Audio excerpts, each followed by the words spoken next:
ቤተሰብ አሰላሙ አለይኩም ወራህመቱላሂ ወበረካቱ። ሰላም ሰላም ሰላም፣ እንዴት ናችሁልኝ? ደህና ናችሁ ወይ? እኔ ጋር ሁሉ ሰላም አልሐምዱሊላህ። ጨረቃዎቻችን በቤታችሁ ላይ መጡ ነው እንዴ እያልኩ እያሰብኩ ነበር። ግን ያው ይመጣሉ እንዴ መምጣት አለባቸውም እያልኩኝ እያሰብኩ ነበር ማለት ነው። በናቲ ቤት ስትመጣ ቅመሜ በቃ ሊቀሩ ነው እንዴ ደግሞ ከዛ ሰዓት እንትን አለ ሰዓት ሄደ ምናምን እና ሊቀሩ ነው እንዴ ምናምን እያልኩ እያሰብኩ ነበር። ግን መጡልን። ቅር ብሎኝ ነበር ሊቀሩ መስሎኝ ማለት ነው። የምር ናፍቀውኝ ነበር ማለት ነውና ስላየኋችሁ በጣም ደስ ብሎኛል። ወይኔ ውበት ውበት ሀይሚዬ የኔ ቆንጆ ማሻአላ ማሻአላ ብያለሁኝ። የኔ እናት በጣም ምር ቆንጅት ብላለች። ብሩኬም ወንድም ያምሮበታል ማሻአላ። ጨረቃዎቻችን ዋው ብያለሁ። ውበቱን ድፍት ቡታጅራ በነገራችን ላይ እኮ ውበት ይደፋባቸዋል። ያው አንዳንድ ምቀኞች እንትን እያላቸው ነው እንጂ እና ከምቀኛ ከመጥፎ አይን ይጠብቃችሁ የኔ ውዶች። በጣም ነው የምታምሩት። እምር ቁንጅት ብላ ነው የመጣችው ቅመምዬ። በጣም አምሮባታል ማሻአላ ብያለሁኝ። እና ለማንኛውም ወደ ገደለው ስገባ ናቲ እንግዲህ ወንድማችን ከነ ባለቤቱ ጋር ሆኖ ሀይሚዬን አግኝቶ ጥሩ ጥሩ ምክሮችን ከሀይሚዬ አልፎ ለኛ ሁሉ የሚጠቅም ምክር ነው የመከረው ማለት ነውና እናመሰግናለን ናቲዬ ወንድማችን። በጣም ምርጥ ሰዎች ከነ ባለቤቱ በጣም የምወደው ሰው እኔ ራሱ እንዲህ በካሜራ ራሱ በጣም አከበርኩት ወደድኩት። ታውቃላችሁ ማለት የሚናገራቸው ንግግሮች ይሄ እርጋታው ምናምን በቃ ጸዴ ሰው ነው የምር የሚገርም ሰው ነውና ይመችክ ናቲዬ። እና ያው ለቅመሜ ጥሩ ጥሩ ነገሮችን ነው የመከሯት።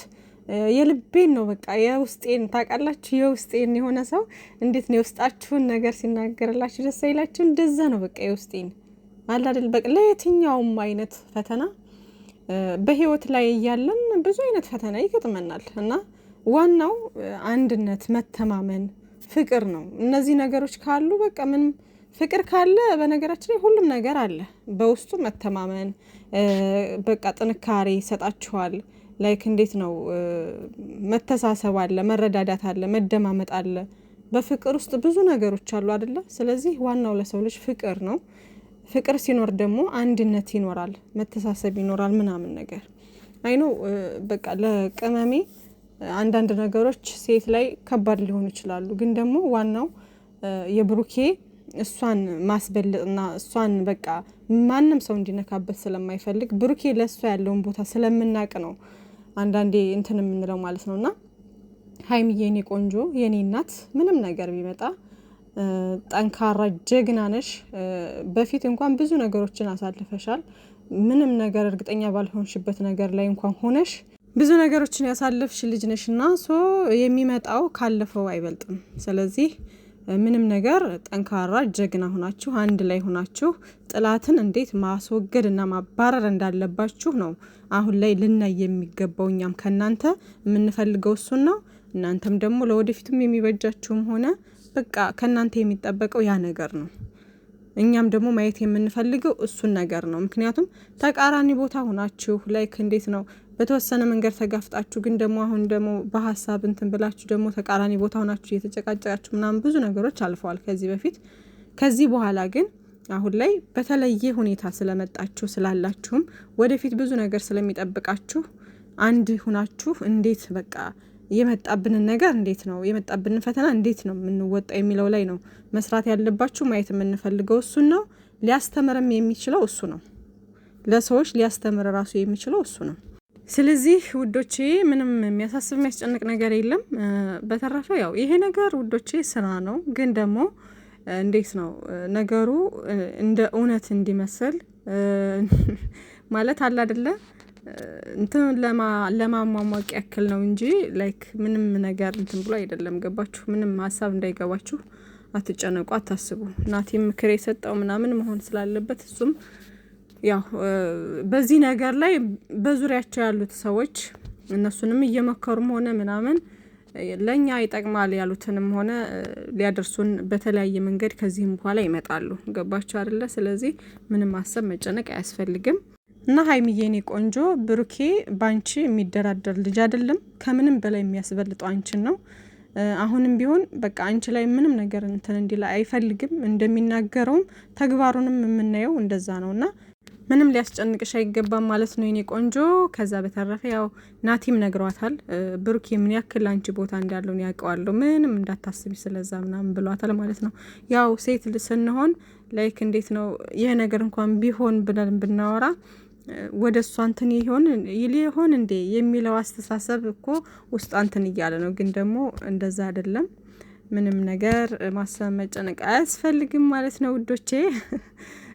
ከዛ በተረፈ ከናቲ ደግሞ ሌላው ያያስኩለት ነገር ምንድነው ቅመሜ ከዚህ በፊት ታውቃላችሁ ያው ቃል ተገባብቶ የለ ከኔ ውጪ ከኔ እንትን እንዳታገኛቸው ብለዋለች ብሩኬን ማለት ነው። እሱም እሺ ብሎ ቃል ገብቶላታል። በቃ ላግኝ ስትል ከኔ ጋር ነው የምታገኛት፣ የትም ቢሆን ከኔ ጋር ነው የምታገኛት ብለዋለች። ግን ናቲ ምንድነው በቃ በወንዶች ቦታ ሆኖ ሲያስበው ደግሞ አጋጣሚ ሆኖ ቢገናኙ ወይም ደግሞ ወደ አንቺ እየመጣ ወይ የሆነ ብቻ እውነቱን ነው እኮ ናቲ የምሬ ነው። እና ቢገናኙ ቅመሜ አጋጣሚ ደግሞ እንደዛ ብታገኛቸው ቶሎ ብላ ሌላ ነገር ሊሆን ይችላል የምታስበው ማለት ነው። ያን ነገር እንዳታስብ ይሄን ነገር መናገሩ በጣም ደስ ብሎኛል። የምሬን ነው በጣም ደስ ብሎኛል። ምክንያቱም አጋጣሚዎች እንዳለው በጣም መጥፎ ነገሮችን ሊፈጥሩ ይችላሉ። እነዛንም ነገር ከግንዛቤ ውስጥ እንዲጨምረው መጀመሪያ መናገሩ በጣም ደስ ብሎኛል። እና ነገም ደግሞ ብሩኬን ጋር ተገናኝቶ አንዳንድ ነገሮችን ሊያወራ ሊናገር ይችላል ማለት ነው። ብቻ ደስ ብሎኛል። ይሄ ነገር ለሌሎችም ትምህርት ይሆን እንደዚህ አይነት ምክር ነገሮች ምናምን ካለፉት ኤክስፔሪየንስ ነገር በላይፋችን ላይ ምን አይነት ነገር ቢገጥመን እንዴት ማለፍ እንዳለብን ምናምን ያስተምራል እና ጥሩ ነው። ለማንኛውም ከዛ ውጪ ዛሬ እንግዲህ ቢኒን አግኝተውት ነበረ። እንግዲህ ቢኒ ሲፈልግ ቆፍጣን ይላል፣ ሲፈልግ ጅል ያረገዋል። ፍቅር ጅል ያረጋል እንደ ወንዶቼ እና እሱን ራሱ እኔ ምንም እንትን አይለኝም። እኔ ብዙም አንዳንዴ ምንም ማመንም አያስፈልግም እሱንም ቢሆን ማለት ነው። ግን ቢሆንም ሚስኪን ልጅ ይመስላል ሲያዩት። ላይክ እንዴት ነው ያስቀኝም ነበር በነገራችን ላይ ያዝናናኝም ያስቀኝም ነበረ። እና ያው እዩን በአንተ በኩል አንተ ማግኘት ስለምትችል ቶሎ አንተ አግኝተሃት ይዘሃትና ቶሎ ብሎታል ብሩኬ። እንግዲህ ነገ ተባብለዋል። ነገ ደግሞ ምናይ ይሆናል ማለት ነው። ብሩኬ እንዳለው ሌላ አተካራ ምናምን አያስፈልግም። በቃ ልጅቷ እውነታው እንዲወጣላት ከፈለገች ቀጥታ ምንም ነገር ሳትል እሺ ምንም ችግር የለውም ብላ ነው ቀጥታ ወደ ሐኪም ቤት መሄድ ያለባት እንጂ አመጣው ወሰደው ምናምን ማለት ባሽሙር ቅመሜ መናገር ሌላ ነገር ማውራት የኔ ያደርገዋለሁ እንደዚህ ይለዋለሁ ውስጥ መግባት አያስፈልግም። ግን እንደዛ ካለች ግን እመኑኝ ብሩኬን የሷ ለማድረግ እየጣረች እንጂ የልጁን እውነት ልታወጣ እየጣረች እንዳልሆነ መገንዘብ መቻል አለባችሁ ማለት ነው። ትናንትናውን ከንግግሯ እንደተገነዘብኩት እኔ እንደዛ ነው ነገሩ። ብሩኬን ለማግኘት ከኛ ጋር ልክ ተጋብታ ላይክ ብሩኬን የራሷ ለማድረግ ወደ ራሷ ለማምጣት የምታደርገው ነገር ነው የሚያስመስልባት ንግግሯ ማለት ነው እንጂ አንድ እውነትን የፈለገች ሰው አትመስልም። ገባችሁ አይደለ? እና ሲጀመር የምንም እውነት ነገር የለም። እውነት ቢኖራት እቺ ልጅ 30 ጊዜ እየመጣች በአደባባይ እንደዚህ አታወራምም። እንደዚህ አይነት ነገር ከኛ ጋር እየመጡ ማውራት አይጠበቅባቸውም። ግን ስራና ስራ ስለሆነ ነው ጉዶቼ። ግን ለማንኛውም ነገ ምናይ ይሆናል። ዛሬ እንዳየሁት ቅመምዬ እኔ ቆንጆ ካለፈው በተለየ ሁኔታ ደግሞ ዛሬ ብሩኬ ምንም ነገር እንዳይሰማው ትሪት ለማድረግ በጣም ብዙ ነገር እየጣረች ነው እንዳየኋት ማለት ነው። እና ቅመምዬ እኔ ቆንጆ እንደዛ ስትል ደግሞ ብሩኬ በርታ ነው ማለት ያለብህ እንጂ የሆነ የፍርሃት ስሜት አታሳይ። ለሷ ምንም እስካላደረክ ድረስ ምንም እንትን ልትል አይገባም። አይኖ ይገባኛል። ሴቶች አንዳንዴ ተንኮለኛም ነን አንዳንድ ጊዜ ገባችሁ አይደለ? በተንኮል በምናምን የሆነ ነገር አድርጋስ ቢሆን ብለህ እያሰብክ ሊሆን ይችላል። ምክንያቱም ይሄ ነገር እንትን ካለ ከሆነ ብዙ ኃላፊነት ሊኖርበት ይችላል። ገባችሁ ወደፊት ያን ነገርን በማሰብ ሊሆን ይችላል እንደዚህ የሚሆነው። ግን ደግሞ ብሩኬ ያው አልፈራም ብሏል። ግን ደግሞ ትንሽም ቢሆን ደግሞ ስጋት ምናምን ይኖራል እንደ ሰው ማለት ነው። ምን አርጋኝ ይሆን የሚለው ነገር እሱን እያሰበ ይሆናል። እና ብሩኬ ወንድሜ ካሜራ ፊት እንደዚህ ማለት ለሷ ይሄ ነገር ሞራል ነው የሚሆናት። እና ቅመሜም ብትሆኝም ደግሞ የሆነ እኮ ፍርሃት ይኖራል ውስጥ የሆነ ፍርሃት ይኖራል አይነት ነገር ለሷ የምታሰሟትና የምታሳዩት ከሆነ የፍርሃት ነገር የምታሳዩት ከሆነ እሷ እንዴት ነው ሞራል እየተሰማት ኮንፊደንስ እየተሰማት ነው የምትሄደው። ግን ደግሞ በቃ ኖርማል ምንም አይነት እንደተሰማችሁ ሆናችሁ ላይክ እሷ ፊትም ስትናገርም ሆነ ካሜራ ፊት የምትናገሩትን ነገር በቃ ምንም ያልመሰላችሁ ሰዎች ናችሁ። አንድ ሆናችሁ አንድነታችሁን ካሳያችኋት እሷ የማፈግፈግ ነገር ይታይባታል ማለት ነው። ገባችሁ? እና እሷን አንድ ሆናችሁ ነው እንጂ እንትን ማለት ያለባችሁ እንዴት ነው የሆነ የስጋት የፍርሃት ስሜት አታሳዩት ለሷ ማለት ነው። ሶ እንደዛ ነው። ለማንኛውም እናም ደግሞ ኦዲየንስም ቢሆን ላይክ እንደዛ በቃ ይሄ ማልቀስ የለቅሶ ኢሞጂ ማድረግ ፍርሃት ፈራሁ እያላችሁ ምናምን የምትሉት ነገር በቃ አሁን ለሷ ለእዩ ሞራል እየሆናት ነው። ገባችሁ? ሞራል እየሆናት ነው።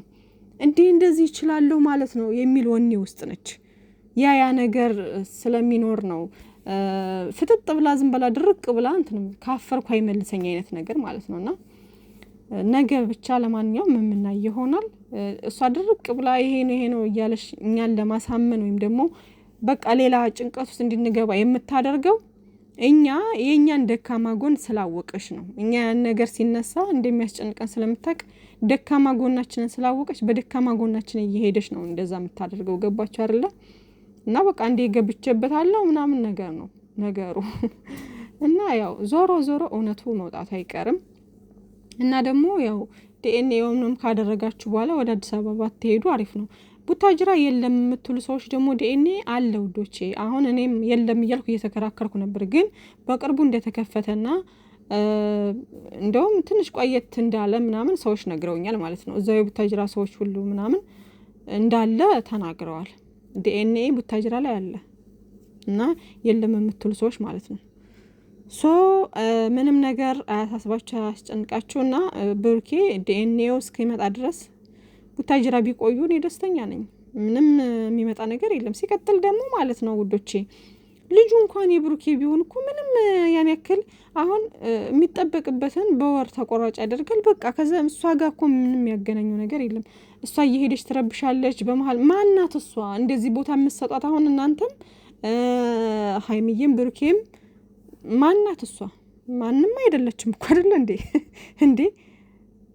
በቃ አንድ አባት የሚጠበቅበትን ብቻ ያደርጋል። ከዛ በኋላ የለም እንዴ የራስሽ ጉዳይ ዋክሽ እኔ አላቅልሽ ምናምን ብሎ በሚሄድበት ሰዓት ዘመን እንደዚህ ወንድ ልጅ ኢቭን እንኳን አይደለም ያለ ፕላን የወለደችን ሴት ይቅርና ማለት ነው ያለ ፕላን የወለደችን ሴት ይቅርና እንዴት ነው ተጋብተው በሐላል መልክ ተጋብተው እንኳን ማለት ነው ወልዶ የማይረዳ ወንድ ነፍ ነው በዚህ ሰዓት ልጆቹን ዞር ብሎ ማያይ ማለት ነው። ህግ ብትሄዱ ምንም ትርጉም የለውም ምንም ማለት ነው። ምንም አታመጣም ያቺ ሴት በቃ ራሷ እንደፈለገችውና ስንት አዝለው እንደዚህ እየተንከራተቱ ስንትን እያሉ ያየን አይደል እንዴ? በዚህ ዘመን ደግሞ ማንኛው ወንድ ነው እንደዚህ ልጄን እንትን ልበል እያለ እንደ ቢኒ የሚንከራተት? ከዛ ደግሞ እሷ የልብ ተሰምቷት ሌላ ነገር ለማድረግ የምትሞክረው እሷ ማነችና ነው ማነች? ስለዚህ ህጋዊ በሆነ መንገድ እንደው ቢሆን እንኳን እንደው ምሳሌ ነው የምነግራችሁ። ገባችሁ? ቢሆን እንኳን ህግ በእንትን ባለለት መንገድ በየወሩ ወይም በየሁለት ወሩ ተቆራጭ ይደረጋል። ያችን ተቆራጯን ብቻ ይረዳል። አለቀ በቃ። ምንም ከዛ ውጪ ምንም የሚጠበቅበት ነገር የለም። እሷ ምንም ሀይሚዬን እየሄደች መረበሽ ምናምን አትችልም። ማናት እሷ? ምንድነች? እንደዚህ ታረጋለች እንደዚህ ምናምን እያላችሁ ሌላ እንትን አትግቡ። ምንም የምታመጣው ነገር የላትም ቢሆን እንኳን ማለት ነው። በቃ ከእሷ ጋር የመኖር ግዴታ የለበትም። ከቅመምዬ ጋር ህይወቱን መኖር ይችላል። ብዙ ልጆችን ገና ወልደው 9 ዓመት ይኖራሉ ማለት ነው። ኢንሻአላህ ብዙ አሉ አይደል? እንደዛ ሆኖ የሚኖሩ እኮ አሉ ብዙ እንዴ። እና ምንም አትጨነቁ፣ አታስቡ። ቅመምዬ የኔ ቆንጆ ከጎኑ ነች የኛ ልዕልት። ብሩኬም ወንድም ያይዘን በቃ ምንም የሚመጣ ነገር የለም። ገባችሁ? ስራውን ጀምረውታል እንግዲህ አላህ ከነሱ ጋር ይሁን።